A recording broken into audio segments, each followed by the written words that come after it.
84ರಿಂದ 50 kg ಬಂದೆ. ಆಮೇಲೂ ಸಣ್ಣಗೆ fit ಆಗಿದ್ದೀನಿ. ಅದಕ್ಕೆ ನಾನು ಯೂಸ್ ಮಾಡ್ತಾ ಇರೋದು ಜೀನಿ ಸ್ಲಿಮ್. ವಿಶ್ವನಾಯಕ ಮೋದಿ ಅನ್ನೋದು ಬಿಜೆಪಿ ಹೇಳಿಕೆ, ವಿವಾದಿತ ನಾಯಕ ಮೋದಿ ಅನ್ನೋದು ಕಾಂಗ್ರೆಸ್ನ ಹೇಳಿಕೆ. ಅಷ್ಟಕ್ಕೂ ಯಾಕೆ ಈ ಪ್ರಶ್ನೆ, ಈ ವಿವಾದ, ಈ ಚರ್ಚೆ ಅಂತ ನೋಡೋದಾದ್ರೆ, ಕಾನೂನು ನಿಯಮ ಪಾಲಿಸಿದವರೇ ಜಗತ್ತಿನ ದುಸ್ಥಿತಿಗೆ ಕಾರಣ, ಅವರನ್ನ ತಡೆಯುವ ತಾಕತ್ತಿಲ್ಲದ ವಿಶ್ವಸಂಸ್ಥೆ ಈಗ ಅಪ್ರಸ್ತುತ ಅಂತ ನರೇಂದ್ರ ಮೋದಿ ಅವರು ಮಾತನಾಡಿದರು. ಹೌದು, ಪ್ರಧಾನಿ ನರೇಂದ್ರ ಮೋದಿ ಭಾನುವಾರ ಅಮೆರಿಕದ ವಿಜ್ಞಾನಿ ಲೆಕ್ಸ್ ಫ್ರೀಡ್ಮನ್ ಅವರ ಪಾಡ್ಕಾಸ್ಟ್ನಲ್ಲಿ ಮಾತನಾಡಿದ್ರು. ವಿಶ್ವಸಂಸ್ಥೆಯ ಕ್ಷೀಣಿಸುತ್ತಿರುವ ಸಾಮರ್ಥ್ಯದ ಬಗ್ಗೆ ತೀವ್ರ ಅಸಮಾಧಾನವನ್ನು ವ್ಯಕ್ತಪಡಿಸಿದರು. ಜಾಗತಿಕ ಸಂಘರ್ಷಗಳು, ಮಧ್ಯಪ್ರಾಚ್ಯ ಯುದ್ಧಗಳು ಮತ್ತು ಚೀನಾ ಅಮೆರಿಕದ ಉದ್ವಿಗ್ನತೆಗಳನ್ನು ಉಲ್ಲೇಖಿಸಿ ವಿಶ್ವಸಂಸ್ಥೆ ಮತ್ತು ಇತರ ಅಂತಾರಾಷ್ಟ್ರೀಯ ಸಂಸ್ಥೆಗಳನ್ನು ಅಪ್ರಸ್ತುತ ಅಂತ ಮೋದಿ ಟೀಕಿಸಿದ್ದಾರೆ. ಪ್ರಧಾನಿ ಮೋದಿಯವರ ಪ್ರಕಾರ ಈ ಸಂಸ್ಥೆಗಳಲ್ಲಿ ಯಾವುದೇ ಸುಧಾರಣೆಗೆ ಅವಕಾಶ ಉಳಿದಿಲ್ಲವಾದ್ರಿಂದ ಅವು ಬಹುತೇಕ ಅಪ್ರಸ್ತುತವಾಗಿವೆ ಅಂತ. ಅಂತಾರಾಷ್ಟ್ರೀಯ ಸಂಸ್ಥೆಗಳು ಬಹುತೇಕ ಅಪ್ರಸ್ತುತ ಅನ್ನೋದು ಅವರ ಅಭಿಪ್ರಾಯ ಆಗಿತ್ತು. ಮತ್ತು ಇವುಗಳ ಸುಧಾರಣೆ ಸಾಧ್ಯ ಇಲ್ಲ. ವಿಶ್ವಸಂಸ್ಥೆಯಂತಹ ಸಂಸ್ಥೆಗಳು ತಮ್ಮ ಪಾತ್ರವನ್ನು ನಿರ್ವಹಿಸಲು ಸಾಧ್ಯವಾಗ್ತಾ ಇಲ್ಲ. ಕಾನೂನುಗಳು ಮತ್ತು ನಿಯಮಗಳ ಬಗ್ಗೆ ಕಾಳಜಿ ವಹಿಸದ ಜಗತ್ತಿನಲ್ಲಿ ಜನರನ್ನ ಎಲ್ಲವನ್ನೂ ಮಾಡ್ತಿದ್ದಾರೆ. ಆದರೆ ಇಂಥವ್ರನ್ನ ಯಾವ ಅಂತಾರಾಷ್ಟ್ರೀಯ ಸಂಸ್ಥೆಗಳಿಗೂ ತಡೆಯಲು ಸಾಧ್ಯವಾಗ್ತಾ ಇಲ್ಲ ಅಂತ ಪ್ರಧಾನಿಯವರು ಆ ಪಾಡ್ಕಾಸ್ಟ್ ಅಲ್ಲಿ ಹೇಳಿಕೆಯನ್ನು ಕೊಟ್ಟಿದ್ರು.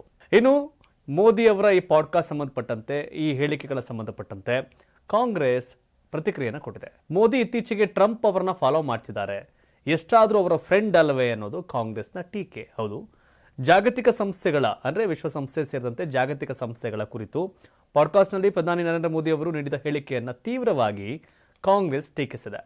ಅಮೆರಿಕ ಅಧ್ಯಕ್ಷ ಡೊನಾಲ್ಡ್ ಟ್ರಂಪ್ ಅವರ ಉತ್ತಮ ಸ್ನೇಹಿತನಾಗಿರ್ತಕ್ಕಂಥ ಪ್ರಧಾನಿ ಮೋದಿ ಅವರು ಅವರನ್ನು ಹಾಸ್ಯಮಯವಾಗಿಡಲು ಮತ್ತು ಅವರ ಹಾದಿಯಲ್ಲಿಯೇ ಸಾಗಲು ಪ್ರಯತ್ನ ಮಾಡ್ತಿದ್ದಾರೆ ಅನ್ನೋದು ಸ್ಪಷ್ಟವಾಗಿದೆ ಅಂತ ಹೇಳಿದೆ.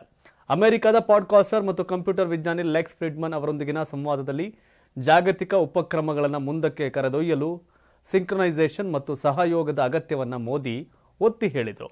ವಿಶ್ವಸಂಸ್ಥೆಯಂತಹ ಜಾಗತಿಕ ಸಂಸ್ಥೆಗಳ ಪ್ರಸ್ತುತತೆಯನ್ನು ಉಲ್ಲೇಖಿಸಿ ಪ್ರಧಾನಿ ಕಾಲಕ್ಕೆ ತಕ್ಕಂತೆ ವಿಕಸನಗೊಳ್ಳಲು ಅವುಗಳ ಪ್ರಸ್ತುತತೆಯ ಕುರಿತು ಜಾಗತಿಕ ಚರ್ಚೆಯನ್ನು ಹುಟ್ಟು ಹಾಕಿದೆ ಅಂತ ಹೇಳಿದ್ದಾರೆ.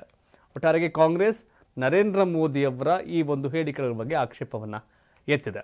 ಮತ್ತೊಂದು ಕಡೆ ಲೆಕ್ಸ್ ಫ್ರೀಡ್ಮನ್ ಜೊತೆ ಪಾಡ್ಕಾಸ್ಟ್ನಲ್ಲಿ ಪ್ರಧಾನಿ ಮೋದಿ ಏನು ಸಂವಾದ ಮಾಡಿದ್ರು, ಅದನ್ನು ಅಮೆರಿಕ ಅಧ್ಯಕ್ಷ ಡೊನಾಲ್ಡ್ ಟ್ರಂಪ್ ಅವರ ಸೋಷಿಯಲ್ ಮೀಡಿಯಾದಲ್ಲಿ ಹಂಚಿಕೊಂಡಿದ್ದಾರೆ. ಹೌದು, ಅಮೆರಿಕ ಮೂಲದ ಪಾಡ್ಕಾಸ್ಟರ್ ಮತ್ತು ಕಂಪ್ಯೂಟರ್ ವಿಜ್ಞಾನಿ ಲೆಕ್ಸ್ ಫ್ರೀಡ್ಮನ್ ಜೊತೆಗಿನ ಪ್ರಧಾನಿ ನರೇಂದ್ರ ಮೋದಿ ಅವರ ಸಂವಾದವನ್ನು ಅಮೆರಿಕ ಅಧ್ಯಕ್ಷ ಡೊನಾಲ್ಡ್ ಟ್ರಂಪ್ ತಮ್ಮ ಸೋಷಿಯಲ್ ಮೀಡಿಯಾ ವೇದಿಕೆ ಟ್ರುತ್ ಸೋಷಿಯಲ್ನಲ್ಲಿ ಹಂಚಿಕೊಂಡಿದ್ದಾರೆ. ಸುಮಾರು 3 ಗಂಟೆಗಳ ಕಾಲ ನಡೆದ ಸಂವಾದದಲ್ಲಿ ಪ್ರಧಾನಿ ಮೋದಿ ಅವರು ತಾವು ಅಮೆರಿಕ ಅಧ್ಯಕ್ಷ ಟ್ರಂಪ್ ಅವರ ಜೊತೆ ಉತ್ತಮ ಬಾಂಧವ್ಯ ಹೊಂದಿರುವುದಾಗಿ ಮತ್ತು ಉಭಯ ನಾಯಕರು ಪರಸ್ಪರ ಗೌರವ, ಸೌಹಾರ್ದ ಭಾವ ಹೊಂದಿರೋದಾಗಿ ಹೇಳಿಕೊಂಡಿದ್ರು.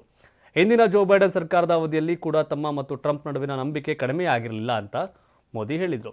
ನಿಮಗೆ ಟ್ರಂಪ್ ಅವರಲ್ಲಿ ಇಷ್ಟವಾಗುವ ಗುಣ ಯಾವುದು ಅಂತ ಪಾಡ್ಕಾಸ್ಟ್ ಕೇಳಿದಾಗ ಅವರು ಮೊದಲ ಅವಧಿಗೆ ಅಮೆರಿಕ ಅಧ್ಯಕ್ಷರಾಗಿದ್ದಾಗ ಹುಸ್ಟನ್ನಲ್ಲಿ ಔಡಿ ಮೋದಿ ಎಂಬ ಕಾರ್ಯಕ್ರಮ ಮಾಡಿದ್ರು. ಆಗ ತಮ್ಮ ಭದ್ರತಾ ಶಿಷ್ಟಾಚಾರವನ್ನು ಮರೆತು ನನ್ನ ಜೊತೆ ಸ್ಟೇಡಿಯಂ ಸುತ್ತ ನನ್ನ ಕೈ ಹಿಡಿದು ಸಾಗಿದ್ರು. ಅವರ ಧೈರ್ಯ ಮತ್ತು ನನ್ನ ಮೇಲೆ ಇಟ್ಟ ನಂಬಿಕೆ, ವಿಶ್ವಾಸ ಕಂಡು ಅಚ್ಚರಿಪಟ್ಟೆ. ಕಳೆದ ವರ್ಷ ಅಧ್ಯಕ್ಷೀಯ ಚುನಾವಣಾ ಪ್ರಚಾರ ಭಾಷಣ ವೇಳೆ ತಮ್ಮ ಮೇಲೆ ಹತ್ಯೆ ಯತ್ನ ನಡೆದಾಗಲೂ ಟ್ರಂಪ್ ಕುಂದಲಿಲ್ಲ, ಧೈರ್ಯದಿಂದಲೇ ಎದುರಿಸಿದ್ದು ನೋಡಿ ಖುಷಿ ಆಯಿತು ಅಂತ ನರೇಂದ್ರ ಮೋದಿ ಅವರು ಟ್ರಂಪ್ ಬಗ್ಗೆ ಹೇಳಿಕೆಯನ್ನು ನೀಡಿದ್ದಾರೆ. ಯೆಮೆನ್ನಲ್ಲಿ ಹೌತಿ ಭಯೋತ್ಪಾದಕರ ಮೇಲೆ ಅಮೆರಿಕ ದಾಳಿ ಮಾಡಿದೆ. ಮೃತರ ಸಂಖ್ಯೆ ಇದೀಗ 53ಕ್ಕೆ ಏರಿಕೆಯಾಗಿದೆ. ಹೌತಿ ಭಯೋತ್ಪಾದಕರ ವಿರುದ್ಧ ಯುಎಸ್ ಸೆಂಟ್ರಲ್ ಕಮಾಂಡ್ ಪಡೆಗಳು ತಮ್ಮ ಕಾರ್ಯಾಚರಣೆಯನ್ನು ತೀವ್ರಗೊಳಿಸಿವೆ. ಸೆಂಟ್ಕಾಮ್ ಎಕ್ಸ್ ಖಾತೆಯಲ್ಲಿ ಹಂಚಿಕೊಂಡಿರತಕ್ಕಂಥ ವಿಡಿಯೋದಲ್ಲಿ ಮಿಲಿಟರಿ ವಿಮಾನಗಳು ಹಾರಾಟ ನಡೆಸುತ್ತಿರೋದನ್ನು ಕಾಣಬಹುದು. ಯುಎಸ್ ಸೆಂಟ್ರಲ್ ಕಮಾಂಡ್ ಇರಾನ್ ಬೆಂಬಲಿತ ಹೌತಿ ಭಯೋತ್ಪಾದಕರ ವಿರುದ್ಧ ಸೆಂಟ್ಕಾಮ್ ಪಡೆಗಳು ಕಾರ್ಯಾಚರಣೆಯನ್ನು ಮುಂದುವರೆಸಿವೆ ಅಂತ ತಿಳಿಸಿದೆ. ಯೆಮೆನ್ನ ಹೌತಿ ಬಂಡುಕೋರರ ಮೇಲೆ ಅಮೆರಿಕ ನಡೆಸಿದ ವೈಮಾನಿಕ ದಾಳಿಯಲ್ಲಿ 5 ಮಹಿಳೆಯರು ಮತ್ತು 2 ಮಕ್ಕಳು ಸೇರಿದಂತೆ ಕನಿಷ್ಠ 53 ಜನರು ಮೃತಪಟ್ಟು ಸುಮಾರು 100 ಜನರು ಗಾಯಗೊಂಡಿದ್ದಾರೆ ಅಂತ ಹೌತಿ ಆರೋಗ್ಯ ಸಚಿವಾಲಯಗಳನ್ನು ಉಲ್ಲೇಖಿಸಿ ದಿ ಹಿಲ್ ವರದಿ ಮಾಡಿದೆ. ವೈಮಾನಿಕ ದಾಳಿಗಳು ಯೆಮೆನ್ನ ರಾಜಧಾನಿ ಸನಾ ಮತ್ತು ಸೌದಿ ಅರೇಬಿಯಾದ ಗಡಿಯ ಬಳಿ ಇರತಕ್ಕಂಥ ಬಂಡುಕೋರರ ಭದ್ರಕೋಟೆಯಾದ ಸದಾ ಸೇರಿದಂತೆ ಇತರ ಪ್ರಾಂತ್ಯಗಳನ್ನು ಗುರಿಯಾಗಿಸಿಕೊಂಡು ದಾಳಿಗಳಿಗೆ ಪ್ರತಿಕ್ರಿಯೆಯಾಗಿ ಹೌತಿಗಳು ಕೂಡ ರಾಜಕೀಯ ಬ್ಯೂರೋ ಪರಿಸ್ಥಿತಿಯನ್ನು ಸಮರ್ಥವಾಗಿ ಎದುರಿಸುತ್ತಿದ್ದೇವೆ ಅಂತ ಪ್ರತಿಜ್ಞೆಯನ್ನ ಮಾಡಿದೆ. ಹಿಂದುತ್ವದಿಂದ ದೂರ ಸರಿದಿರ್ತಕ್ಕಂಥ ಬಿಜೆಪಿನ ಮತ್ತೆ ಹಿಂದುತ್ವಕ್ಕೆ ಮರಳಿ ತರ್ತೇವೆ, ಹೊಸ ಪಕ್ಷ ಕಟ್ಟಲ್ಲ ಅಂತ ಯತ್ನಾಳ್ ಈಗ ಸ್ಪಷ್ಟಪಡಿಸಿದ್ದಾರೆ. ಹಿಂದುತ್ವದಿಂದ ದೂರ ಸರಿದಿರ್ತಕ್ಕಂಥ ಬಿಜೆಪಿನ ಮತ್ತೆ ಹಿಂದುತ್ವಕ್ಕೆ ಮರಳಿ ತರುತ್ತೇವೆ, ಹೊಸ ಪಕ್ಷ ಕಟ್ಟೋದಿಲ್ಲ ಅನ್ನೋದು ಶಾಸಕ ರೆಬಲ್ ಸ್ಟಾರ್ ಬಸನಗೌಡ ಪಾಟೀಲ್ ಯತ್ನಾಳ್ ಅವರ ಹೇಳಿಕೆ. ಸುದ್ದಿಗಾರರೊಂದಿಗೆ ಮಾತನಾಡಿದಂಥ ಅವರು, ಪ್ರಾದೇಶಿಕ ಪಕ್ಷ ಹುಟ್ಟು ಹಾಕುವ ಚಿಂತನೆಗಳಿವೆ ಎಂಬ ಸುದ್ದಿಯಲ್ಲಿ ಯಾವುದೇ ಸತ್ಯವಿಲ್ಲ. ನಾವು ಹೊಸ ಪಕ್ಷವನ್ನು ಕಟ್ಟೋದಿಲ್ಲ, ಬದಲಿಗೆ ಹಿಂದುತ್ವದಿಂದ ದೂರ ಸರಿದಿರ್ತಕ್ಕಂಥ ಬಿಜೆಪಿಯನ್ನು ಮತ್ತೆ ಹಿಂದುತ್ವಕ್ಕೆ ಮರಳಿ ತರ್ತೇವೆ ಅಂತ ಹೇಳಿದರು.